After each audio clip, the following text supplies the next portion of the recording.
Hi అండి. అందరికీ నమస్తే. నా ఊపిరి నీవే సఖియా పార్ట్ 18. అంతలో మరో అమ్మాయి అసూయ నిండిన గొంతుతో, అబ్బా ఎంత ఖర్చు పెట్టారో, అది ఖచ్చితంగా అతని గర్ల్ ఫ్రెండ్ అయి ఉంటుంది. అదే మన ఆఫీస్కి వచ్చి అంజలి చేతిలో చెంపదెబ్బ తిన్న అమ్మాయి అని కామెంట్ చేసింది. హారే గారి గర్ల్ ఫ్రెండ్ కొట్టు కూడా ఏమీ కాకుండా బయటపడింది అంటే నాకు ఈ అంజలి బ్యాక్గ్రౌండ్ ఏంటో అని చాలా ఆశ్చర్యంగా ఉంది. ఆమె చాలా అందంగా ఉంది కదా, అందుకే ఆర్య గారు ఆమెను జాబ్ నుండి తీసేయడానికి ఇష్టపడలేదేమో. ఆర్య గారికి ఆమె అంటే ఇష్టమని మీరు అనుకుంటున్నారా? ఏమో, సాధ్యమే. ఒకసారి అతనితో ఉంటే ఆఫీస్ లో ఆమె పొజిషన్ కూడా మారిపోతుందేమో. ఏం చేస్తాం, ఆ అందం నాకు కూడా ఉంటే బాగున్ను. మనలాంటి నార్మల్ ఉద్యోగుల వైపు ఆర్య గారు కన్నెత్తి కూడా చూడనే చూడరు కదా. అదే టైంలో ఇంకా వాష్రూమ్ లోనే ఉన్న అంజలికు ఆర్య మెడ మీద ఆ పంటిగాటు పెట్టింది తనేనని తనకి బాగా తెలుసు. ఇక అతనితో ఉంటే ఆ విషయానికి వస్తేనా, వాళ్ళకి ఆమె ఒక ఖచ్చితమైన ఆన్సర్ అయితే ఇవ్వగలదు. ఎప్పటికీ జరగదు, అది ఎప్పటికీ జరగదు. 1000 ఏళ్ళైనా జరగదు. ఆ గాసిప్స్ చెప్పుకునే అమ్మాయిల గ్రూప్ వెళ్ళిపోయిన తర్వాత అంజలి వాష్రూమ్ నుండి బయటకు వచ్చి తన ఆఫీస్కి తిరిగి వచ్చింది. అంతలోని ఆమె ల్యాండ్ లైన్ మోగింది. హలో, ఒకసారి నా క్యాబిన్కి రా. ఆర్య స్పెషల్ అయస్కాంతంలో ఆకర్షించే వాయిస్ వినిపించింది తనకి. అంజలి ఏదో చెప్పేలోపే అతను ఫోన్ పెట్టేశాడు. ఈ రోజు తను అసలు ఎలా ఎదుర్కోవాలో ఏంటో అర్థం కావట్లేదు అని ఒక నిట్టూర్పు విడిచింది. బహుశా పనికి సంబంధించిన విషయం ఏదైనా డిస్కస్ చేయాలనుకుంటున్నారేమో. ఆ ఆలోచనతోనే ఆమె లిఫ్ట్ వైపుకు నడవడం స్టార్ట్ చేసింది. అంజలి ఆర్య క్యాబిన్ డోర్ దగ్గరికి రాగానే తలుపు తట్టి లోపలికి వెళ్ళింది. ఆర్య సోఫాలో కూర్చుని ఒక డాక్యుమెంట్ చదువుతున్నాడు సీరియస్ గా. అతను ఆమె వైపుకు ఒకసారి చూసి మళ్ళీ చదవడం కంటిన్యూ చేశాడు. నన్ను ఎందుకు పిలిచారు అని అంజలి అడిగింది. నీ హెల్త్ ఇప్పుడు ఎలా ఉంది అంజలి అని అడుగుతూ ఆర్య ఆమెను తల నుండి కాళ్ళ వరకు జాగ్రత్తగా చూశాడు. అంజలి బిగుసుకుపోయిన స్వరంతో, నేను ఇప్పుడు బాగానే ఉన్నాను, అడిగినందుకు థ్యాంక్ యూ అని రిప్లై ఇచ్చింది. మళ్ళీ ఇంకొకసారి అంత మొండిగా ఎప్పుడు బిహేవ్ చేయొద్దు అని అన్నాడు ఆర్య. ఆమె కనుబొమ్మలు ముడిపడ్డాయి. కేవలం ఈ మాటలు చెప్పడానికే నన్ను ఇక్కడికి పిలిచారా? నా గురించి మీరు టెన్షన్ పడాల్సిన అవసరం లేదు ఆర్య గారు. నేను ఇప్పుడు నా పని చూసుకోవడానికి వెళ్తున్నాను. అంజలి వెనక్కి తిరిగి వెళ్ళిపోవాలి అనుకుంది. అప్పుడే ఆర్య అడిగాడు, నీకు నిఖిల్ ఇష్టమేనా? ఆ మాట వినగానే అంజలి ఒక్కసారిగా వెనక్కి తిరిగింది. మీకు నిఖిల్కి మధ్య రిలేషన్ ఏంటి? అయినప్పటికీ ఆర్య ఆమె ప్రశ్నకు ఆన్సర్ ఇవ్వకుండా మళ్ళీ అడిగాడు, అతను నీకు ఇష్టమేనా? ఎటువంటి డిసిషన్ లేకుండా అంజలి రిప్లై ఇచ్చింది, ఖచ్చితంగా ఇష్టమే. నిఖిల్ ఆమెకు బన్నీకి చాలా హెల్ప్ చేశాడు కాబట్టి ఆమె అతన్ని తన బెస్ట్ ఫ్రెండ్ గా భావించింది.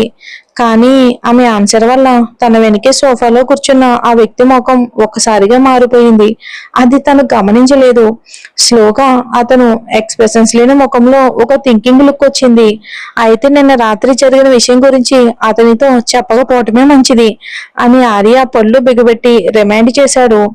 ఇంకొక వైపు అంజలి షాక్ అయ్యింది. ఇంత పర్సనల్ విషయాన్ని నేను నిఖిల్కి ఎందుకు చెప్తాను? అయినా ఇప్పుడు నేను ఒకటి గెస్ట్ చేయగలను. నిఖిల్ కు ఈ మనిషికి ఒకరికొకరు తెలుసు. మీరు టెన్షన్ పడకండి. ఈ విషయం నా లైఫ్ లో ఎవరికి చెప్పను. అప్పుడు ఆమె చూపు అతని వైట్ షర్ట్ కింద నుండి క్లియర్ గా కనిపిస్తున్న పంటిఘాటు మీద పడింది. ఇక వెళ్ళు, ఆర్య కూల్ గా ఆర్డర్ చేశాడు ఆమెను బయటికి పంపిస్తున్నట్టుగా. ఆమె వెనక్కి తిరిగి వెళ్ళిపోయింది. డోర్ మూసుకున్న తర్వాత సోఫాలో ఉన్న ఆ వ్యక్తి కళ్ళు మూసుకుని కనుబొమ్మలు ముడిచాడు. మీటింగ్ లో అంజలి 20 లక్షలు విలువైన ఒక డీల్ ను ఫిక్స్ చేయగలిగినందుకు వాసంతి ఆమెను ప్రైజ్ చేయగా మిగతా డిజైనర్లు అందరూ లోపలే అసూయ పడుతున్నా బయటకు ఆమెను కంగ్రాట్స్ చెప్పారు. ఇంతలో సుధాకర్ గారి ఇంట్లో అనుష తన హైట్ కారణంగా మోడలింగ్ కాంపిటీషన్ నుండి ఎలిమినేట్ అయ్యింది. లగ్జరీ లైఫ్ కు అలవాటు పడిపోయిన అమ్మాయికి తన డైలీ ఖర్చులకు సరిపడ డబ్బు లేదు. సుధాకర్ గారు ఆమెకు నెల పాకెట్ మనీ కోసం కేవలం 10,000 మాత్రమే ఇవ్వడంతో ఆమె ఫైనాన్షియల్ గా సుభద్ర మీద డిపెండ్ అవ్వాల్సి వచ్చింది. అమ్మా, ఈ నెల నాకు ఇంకాస్త పాకెట్ మనీ ఎక్కువ ఇప్పించమ్మా నాన్నతో. ఏదో ఒక సాకు చెప్పి అడగవా అమ్మా, నాకు డబ్బులు అవసరం. నేను ఒక లూయి విట్టెన్ బ్యాగ్ చూశాను, అది నాకు చాలా నచ్చింది అని అనూష సుభద్ర చేతిని పట్టుకుని గారాలు పోయింది. అనూష గారాలకు లొంగిపోయిన సుభద్ర, సరే మీ నాన్న ఇంట్లో ఎక్కడైనా క్యాష్ వదిలిపెట్టారేమో చూస్తాను అని లేచి నిలబడింది. ఆమె మాస్టర్ బెడ్రూమ్ లోకి వెళ్లి సుధాకర్ గారు యాజువల్ గా డబ్బులు దాచే సేఫ్ ను ఓపెన్ చేసింది. ఊహించినట్లే అందులో కరెన్సీ బండిల్స్ ఉన్నాయి. అయితే ఆ డబ్బు బండిల్స్ పక్కన ఒక డాక్యుమెంట్ ఫైల్ కూడా ఉంది. ఇంట్రెస్ట్ గా సుభద్ర ఫైల్ తీసుకుని పైపైనే చదివింది.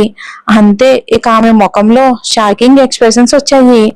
నాకు చెప్పకుండానే ఈయన సిటీ సెంటర్ లోని ఒక ఖరీదైన రెసిడెన్షియల్ ఏరియాలో దాదాపు 80 లక్షలు పెట్టి 2 బెడ్రూమ్లు 2 హాల్స్ ఉన్న కమర్షియల్ ఫ్లాట్ కొన్నారా?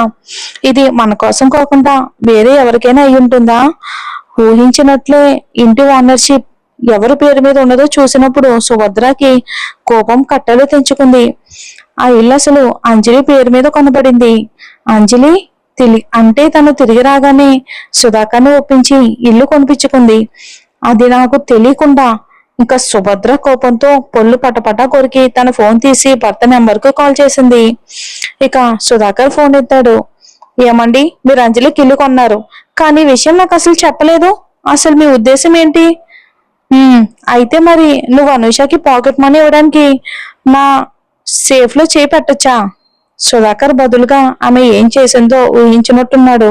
కరెక్ట్గా గెస్ట్ చేసి చెప్పేశాడు. మీరు అంజలి కోసం 80 లక్షలు పెట్టి ఇల్లు కొనగలిగినప్పుడు నా కూతురికి ఇచ్చే ఆ 10-20 వేలు మీకు పెద్ద లెక్క కాదనుకుంటా కదా అని సుభద్ర నిలదీసింది.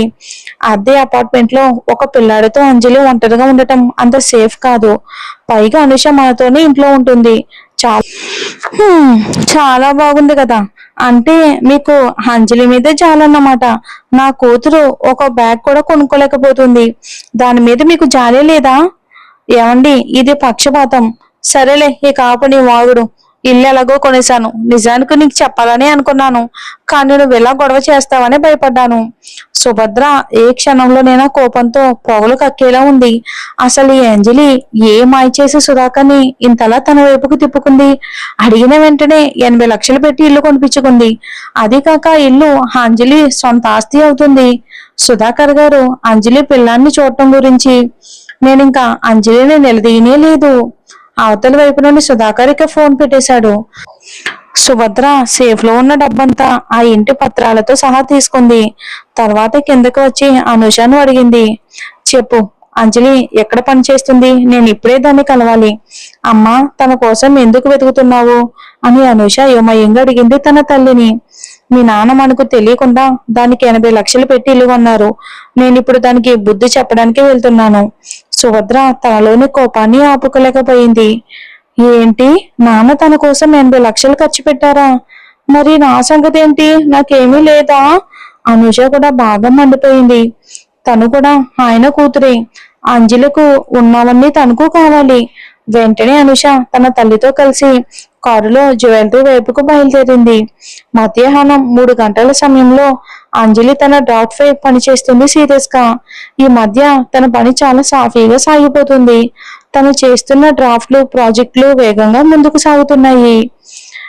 రాధిక, నాకు ఇంకో కప్ కాఫీ తీసుకురా. అంజలి కాస్త హుషారుగా అనిపించుకోవటానికి తన అసిస్టెంట్ కు ఇంటర్కామ్ లో చెప్పింది కాఫీ. కొద్దిసేపటికి రాధిక ఒక కప్పు చల్లటి కాఫీ తీసుకుని లోపలికి వచ్చింది. పైన క్రీమ్ తో చాలా సాఫ్ట్ గా నా కాఫీ చూడగానే ఎంతో బాగుంది. అంజలి దాన్ని తీసుకుని ఒక సిప్ తీసుకుంది. చాలా రుచిగా ఉంది. అంజలి గారు, బరువు తగ్గడానికి ఏమైనా టిప్స్ ఉంటే చెప్తారా? మీరెలా ఇంత మంచి బాడీ మెయింటైన్ చేస్తున్నారు? రాధిక కాస్త బొద్దుగా ఉండే ఒక ముద్దుగుమ్మ, ఎప్పుడు బరువు తగ్గడం గురించి ఆలోచిస్తూ ఉంటుంది. అంజలి ఒక క్షణం ఆలోచించి తల ఊపి నవ్వింది. నేను రోజు నా మెదడుకు ఎక్కువ పని చెప్తాను, అందుకే నాకు తెలియకుండానే సన్నబడ్డాను. నిజానికి తను ఎంత తిన్నా బరువు పెరగదు. దానికి తోడు తన కొడుకుని చూసుకోవాలి, ఉద్యోగానికి వెళ్ళాలి, కాబట్టి బరువు పెరిగే అవకాశమే లేదు. ఇంతలో సుభద్ర అనుష కింద ఉన్న పార్కింగ్ ఏరియాకు చేరుకున్నారు. వాళ్ళు నేరుగా లిఫ్ట్ లోకి వెళ్లి డిజైన్ ఏరియాకి బయలుదేరారు. లిఫ్ట్ నుండి బయటికి రాగానే సుభద్ర అక్కడ కనిపించిన ఒక లేడీ అసిస్టెంట్ ని పట్టుకుని అంజలి ఆఫీస్ ఎక్కడుందో తెలుసా అని అడిగింది. ఆ అసిస్టెంట్ వెంటనే ఒక వైపుకు చేయి చూపిస్తూ అక్కడ చివర ఉన్న ఆఫీస్ అని చెప్పింది. సుభద్ర ఆ ఇంటి పత్రాలు పట్టుకుని అటువైపుకు నడిచింది. అంజలి తన డ్రాఫ్ట్ లో చాలా బిజీగా ఉంది. ఉన్నట్టుండి గది తలుపులు ఒక్కసారిగా తెరుచుకున్నాయి. ఆమె వెంటనే తలెత్తి చూసేసరికి సుభద్ర మరియు అనుష కోపంగా లోపలికి రావడం కనిపించారు. అంజలి కళ్ళల్లో కఠినత్వం స్పష్టంగా కనిపించింది. ఏంటి అని గట్టిగా అడిగింది. సుభద్ర తన చేతిలో ఉన్న ఇంటి పత్రాలను టేబుల్ మీదకు విసిరింది. నిజం చెప్పు అంజలి, మీ నాన్న ఒప్పించి ఈ ఇల్లు కొనిపించుకోవడానికి నువ్వేమాయి చేసావు చెప్పు అని అడిగింది సుభద్ర. మరి ఈ విషయం గురించి అంజలికి తెలియనే తెలీదు. మరి ఏం జరుగుతుందో చూద్దాం.